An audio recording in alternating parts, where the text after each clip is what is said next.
Gary DePaul with Unlabeled Leadership. Welcome to episode 63, Jacqueline Way Creates Ripple Effects. Here's a shout out to listeners in Tennessee, in particular, Chattanooga, Roan Mountain, Memphis, Murfreesboro, and Clarksville. And a shout out to listeners in Happy Valley, Oregon.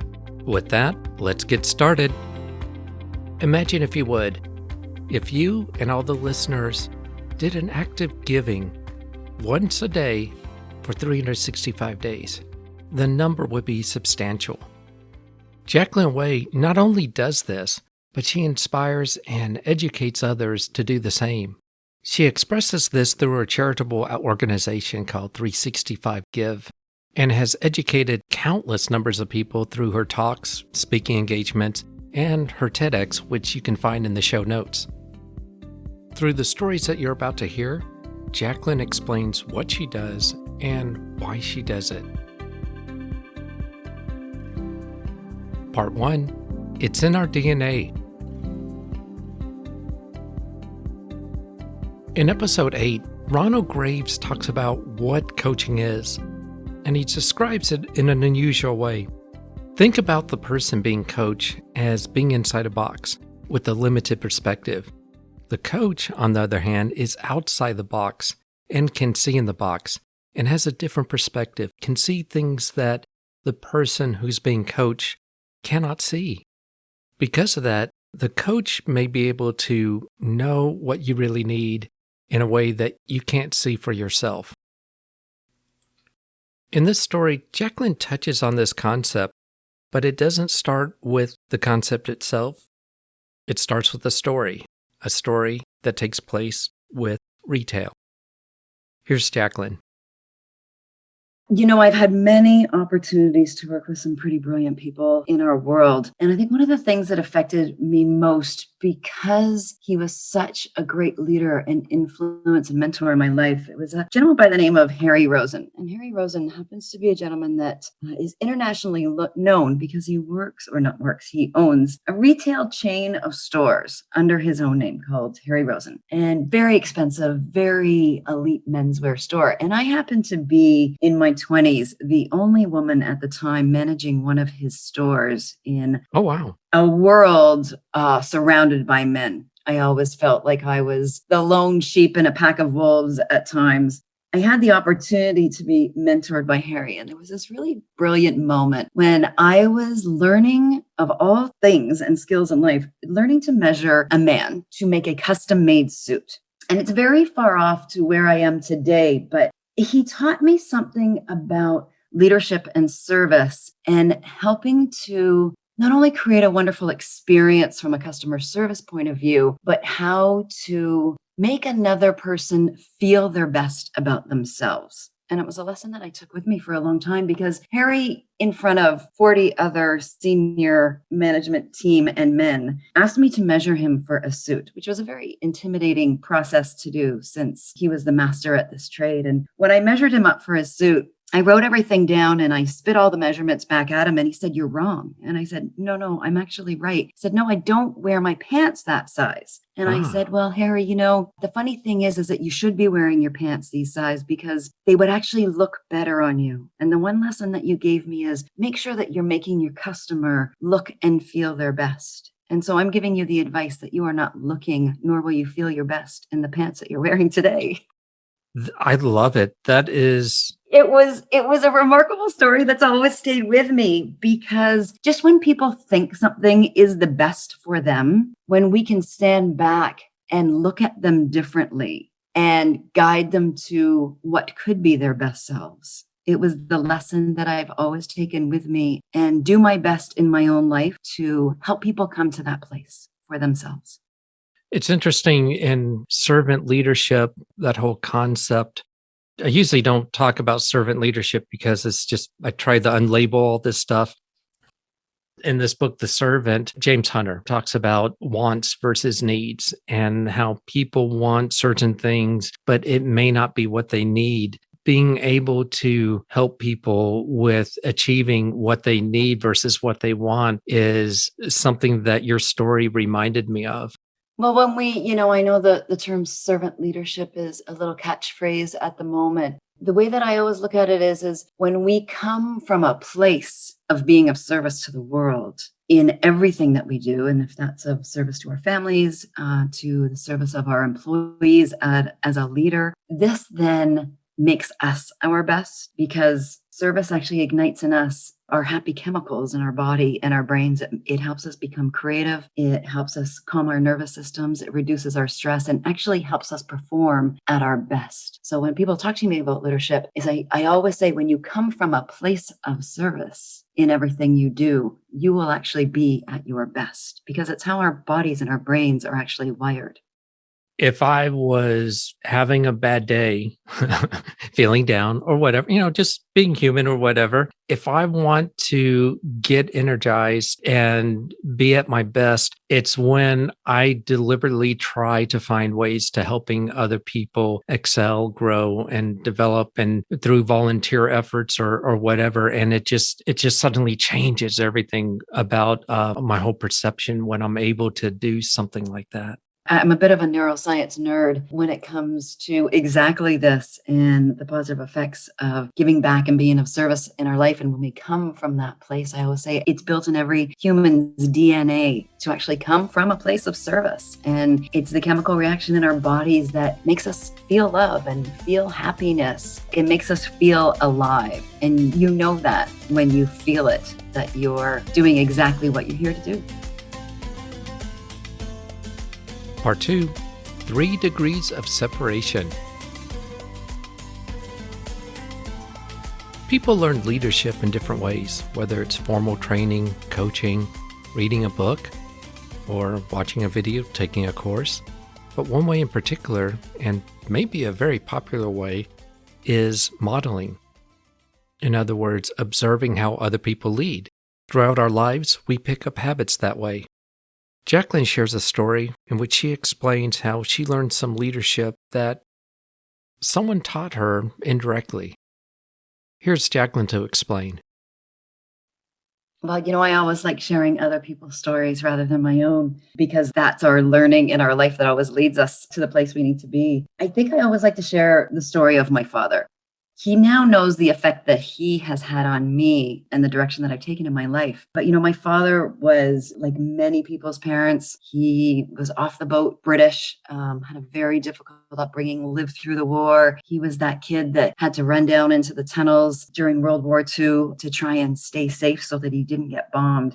He came to Canada, and his main mission in life, he became a doctor because he wanted to be of service to other people and do his best to help others. As much as he was very army type, very hardcore, very British, the words I love you did not roll off of his tongue easily by any means. When I was able to step back in my life and when I had my own children, I realized that his leadership taught me what I really needed to learn in my life. And that was the same thing that we just talked about. And that's of being of service to other people. And he taught us this not intentionally, but indirectly.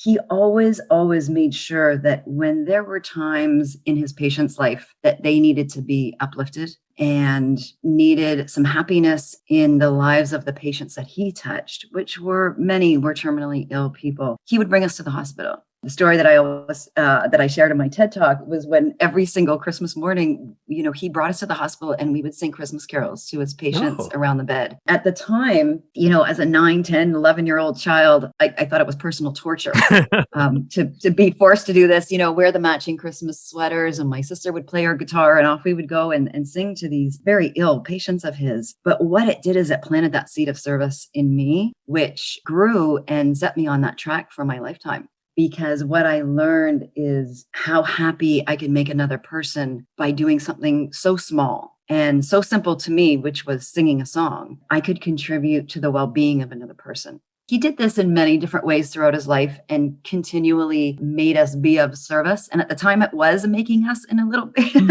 in a roundabout way. There's probably lots of other things I'd like to have been doing, like riding my bike with my friends or going tobogganing. But he always put service first in our lives. That led me and all of my sisters to lead a life of service through the work that we do. And it was his contribution and leadership in that respect that carried on a legacy that I'm not sure he really realizes he contributed to in a big way.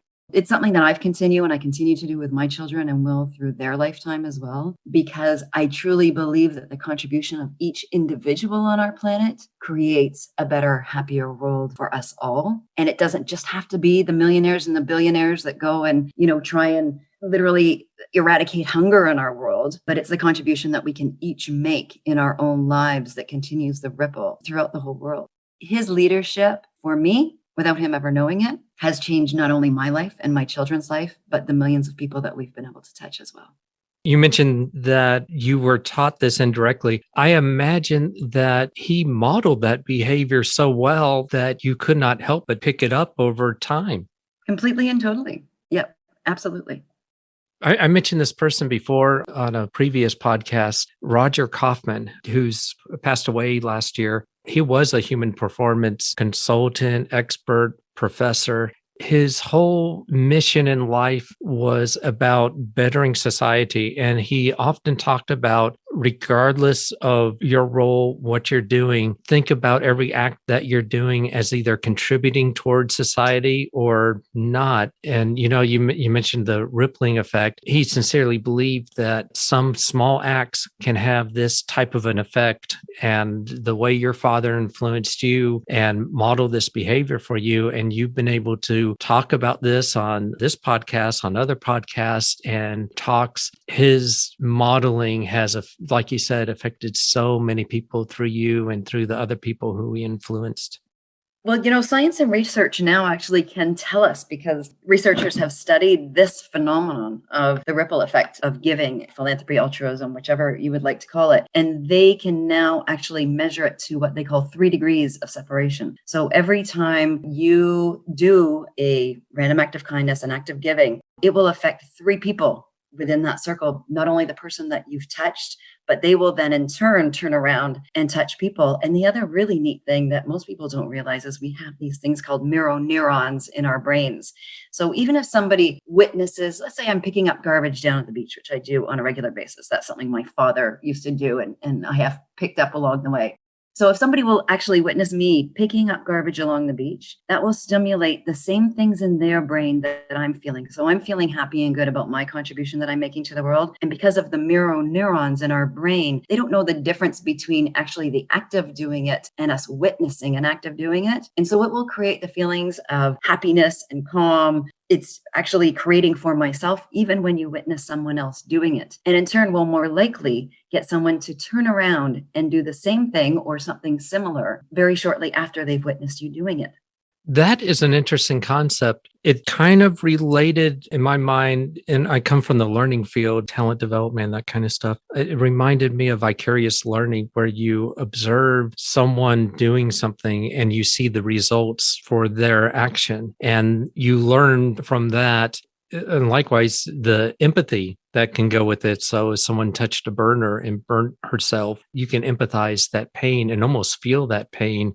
But that it kind of reminded me of that.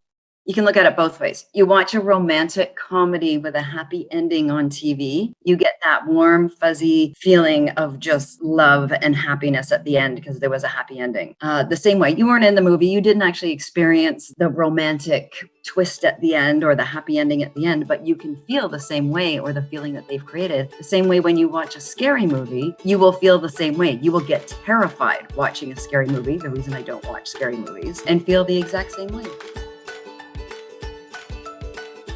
Part 3, ROI of Happiness.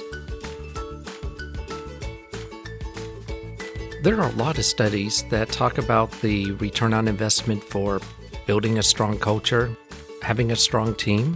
What Jacqueline shares is more fundamental and more foundational. It's about happiness. Here's Jacqueline to explain. One of the things that people don't realize as leaders, and we're talking to business leaders in most aspects of this conversation, and I think one of the most important parts that leaders need to know is the importance of the happiness of their people. one of the things that people don't realize about this is how it actually affects your bottom line for your business. And they have now been able to measure, and I call it the ROI of happiness. So the return on investment of taking the time to make sure that your people are happy at their job, they're at work, and in their personal lives as well. Because they have now been able to measure that the return on investment of the happiness of your people is up to 22% on your bottom line. The reason that this is so effective is because some of the major problems that we have in the world today is the effect of stress on people's bodies. So when people are in high levels of stress and they're not happy at work, this affects everything from your healthcare costs. It affects your turnover ratio of your employees at work. It costs you money every time they're calling in sick or on stress leave. So all of these affect the bottom line of your company. It also affects the way that your employees are interacting with your customers. If your employees are coming from a happy, well-balanced place in their life, they are your best cheerleaders for your brand. That is also the ripple effect that we were talking about. When your employees are happy, this ripples to your customers as well. So your happy employees will be engaging and increasing the happiness of your customers, which in turn actually brings your customers back and back to your company and to your business and your brand, buying your products or services that you're selling. So if there's one thing that I can stress to leaders, is when leaders learn, and it's not just going and putting this out to your employees, but leaders need to learn the importance of happiness and well-being for yourself so that you can lead with your employees and help them all come to that same place of happiness and well-being in their own lives. And in turn, this will be the best investment that you've ever made for your business. In a lot of large American corporations, the higher up you move in the organization, the farther you're removed you become from not only the customers, but the employees. There's a challenge when someone is at the C-suite, when they start thinking of people as a spreadsheet number. What would you advise someone at the C-suite to do to reconnect or stay connected with their employees, and what they can do to help them with minimizing stress or generating some happiness? Absolutely. Well, I think two things I always recommend is one is, first of all, everyone needs to get educated on what this term well-being means, how it affects your life, how it affects not only your life, but your family's lives, and ripples through all areas. So that's the first thing, is education for your employees and for yourself on what that term well-being actually means and how it affects you both physically and mentally. We know that during COVID, the mental health of people has been so affected because we're no longer socially connected. You know, the difference between being on Zoom calls with your employees and actually being in an office place with them is it gives people the opportunity to bond together, to have conversations about their family, both the successes and the things that are stressing them. And it gives them that ability to be socially connected. And social connection is one of the major pillars and probably one of the most important pillars of well-being and mental health for people. And the next thing that I recommend beyond just the teaching is finding those ways to bring your employees together. And one of the most rewarding things that you can do is to actually create what is called a CSR program. So a corporate social responsibility program in your companies where the employees are empowered to choose how your company is going to give together. Because another pillar of the well-being is, or another one of the important pillars of well-being is having and creating purpose and meaning in your life. Now, that can be through your work, but it's not all through your work. Purpose and meaning is that legacy that we leave far beyond what we do just at work and the actual task that we do. But when you can create a higher purpose for your employees by the work that you do, whether it's giving volunteer time, whether it's doing projects together, it's figuring out a regular meeting time and social connection time where you're doing something good for the world, that will increase the well-being of your employees and will make them more socially connected beyond just the tasks that they have to do at work. And it's one of the most important things that you can implement in the workplace that will bring everyone together for good in the world. I had someone on the show some time ago who actually said that when the pandemic started, he had a 20-minute standing meeting daily. he would meet with his team, and during that 20 minutes, they would talk about anything but work, what's going on in the world, how it's affecting them, etc. And the feedback at the end of the year was that experience saved them during the pandemic. It made it so that they were able to get through what they were experiencing and stay whole, so to speak.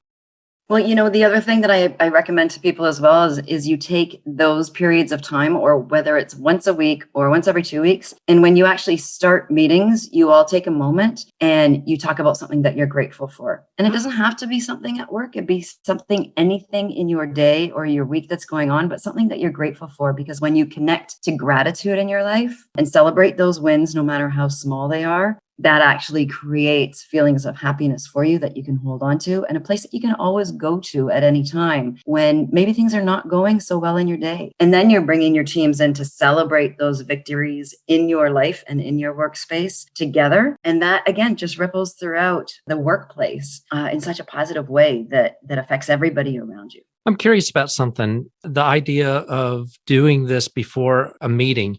I've talked to people who said that when they take project management, you have a project meeting, something like that. If they just start and just go into the project and what's going on and trying to figure out what they need to be doing, the way it's described to me, there's a risk that people will lose perspective on what they're trying to do. And they may, in a sense, slip their moral compass, so to speak.